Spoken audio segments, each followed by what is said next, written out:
Mantan Ketua Umum Partai Gerindra Arief Poyono meramal nama Anies Baswedan dan Prabowo Subianto sulit bisa menang Pilpres 2024.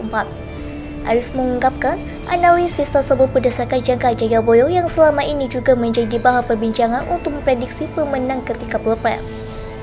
Dalam jangka Jaya Boyo, seseorang yang mampu memimpin Indonesia adalah orang yang memiliki nama dengan akhiran Noh dan To, semisal Soekarno dan Soeharto. Selain itu, prediksi yang lebih alamiah dilakukan oleh lembaga survei indikator politik. Direktur Eksekutif Indikator Politik Indonesia, Burhanuddin Muhtadi mengungkapkan pasangan terkuat sementara ini adalah Ganjar atau Erik.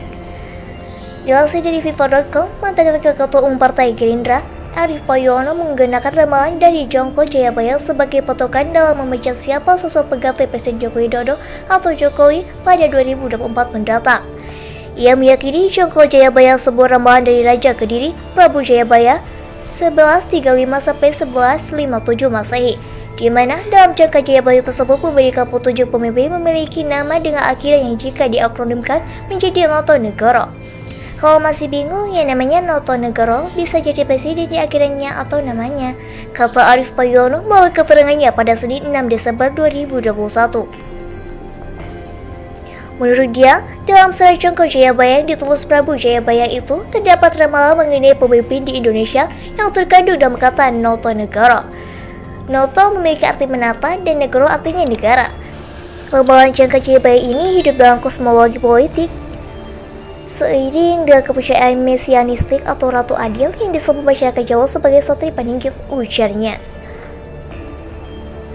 Arief menyebut akhiran No merujuk pada Soekarno, To pada Soeharto, lalu No kedua melekat pada Susilo Bambang Yudhoyono atau SBY, sementara B.J. Habibie Abdurrahman Wahid Gusdur dan Megawati Soekarno Putri tidak masuk dalam hitungan karena mereka tidak sampai 5 tahun memimpin. Kita lihat negara kita tahun 99 sampai 2004 apa yang terjadi. Maluku Utara bergetar, Poso bergetar, bom di mana-mana karena pemimpin itu tidak ada di dalam Joko Joyoboyo, jelas dia. Sementara, kata Arief, sosok yang kemudian masuk ramalan kembali kepada No, karena menjadi presiden setelah Presiden SBY adalah Jokowi, yang memiliki nama kecil Mulyono. Jokowi saat lahir nama aslinya Mulyono, namun ibunya mengganti nama jadi Joko Widodo. Jadi Jokowi maksudnya di No, Mulyono, ucapnya.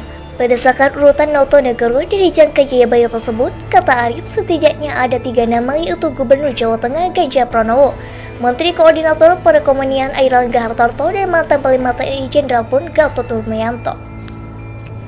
Dari 3 nama, ada 2 orang yang masuk radar calon presiden potensial menurut hasil lembaga survei. Hanya 2 tokoh yang masuk Joko Joyoboyo, Notonegoro sebagai penerus Jokowi, yaitu Airlangga Hartarto dan Ganjar Pranowo, katanya. Bahkan selanjutnya, Airlangga Ganjar juga telah memenuhi syarat berikutnya sebagai presiden, yakni harus orang Jawa, lahir di wilayah Jawa Tengah dan Jawa Timur. Jadi seperti itu, saya bukan nggak percaya sama lembaga survei, saya sangat percaya lembaga survei, tetapi saya juga mempercayai berkah kata-kata leluhur orang Jawa, kata Arief. Oleh karena itu, Arief yakin selain kedua nama itu akan sulit menjadi Presiden Republik Indonesia. Nama-nama seperti Gubernur DKI Anies Baswedan, Gubernur Jawa Barat Ridwan Kamil, Kepala Staf Presiden KSP Muldoko, Menteri Pertahanan Prabowo Subianto, Ketua MPR RI Bambang Susatyo, Menteri Pariwisata dan Ekonomi Kreatif Sandiaga Uno, hingga Ketua DPR Puan Maharani dinilai berada di luar Joko Joyoboyo. Bahkan, kata Arief, apabila bukan Ganjar atau Airlangga yang menjadi presiden, maka kemungkinan Jokowi kembali akan menjadi Presiden RI karena mengenai Notonegoro dari jangka Jayabaya. Kalau Airlangga atau Ganjar tidak bisa, Jokowi lagi 3 periode. Kan sekarang kita mau ada presiden 3 periode. Masih ada pendukungnya, kemungkinan bisa terjadi kalau di amandemen presiden boleh 3 periode, tandasnya. Sementara itu, lembaga survei indikator politik melakukan simulasi terhadap calon pasangan presiden dan calon wakil presiden yang berpeluang maju pada pemilu presiden 2024. Namun, dari hasil simulasi belum terlihat ada pasangan calon presiden dan calon wakil presiden yang menonjol atau dominan. Ini betul-betul statis sekali. Neptunik, kita nggak tahu lagi siapa yang unggul karena perbedaannya sangat tipis 3 pasangan ini, kata Direktur Eksekutif Indikator Politik Indonesia Burhanuddin Muhtadi saat diskusi daring pada Minggu 5 Desember 2021.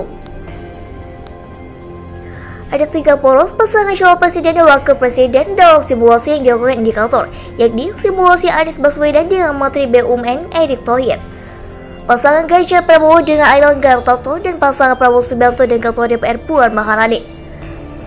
Hasilnya, pasangan Prabowo Puan keluar sebagai pemenang dengan dukungan 29,6%, Ganjar Airlangga dengan 28,8%, dan Anies Erick 28,2%. Responden tidak menjawab atau tidak tahu sebesar 13,5%. Jelas dia. Simulasi kedua, Burhanuddin mengatakan pihaknya coba menduetkan Anies Baswedan dengan Sandiaga Uno, mensimulasikan menghadapi Ganjar Pranowo dengan Erick Thohir dan pasangan Prabowo Subianto dengan Puan Maharani. Hasilnya, Ganjar Erick mendapat dukungan tertinggi 31,1%, Anies Sandi sebanyak 30,8%, dan Prabowo Puan sebesar 28,1%, sedangkan tidak menjawab atau tidak tahu sebesar 10%, ujarnya. Indikator Politik Indonesia melakukan survei tatap muka terhadap 2020 orang pada tanggal 2-6 November 2021. Survei ini memiliki margin of error kurang lebih 2,9% pada tingkat kepercayaan 95%.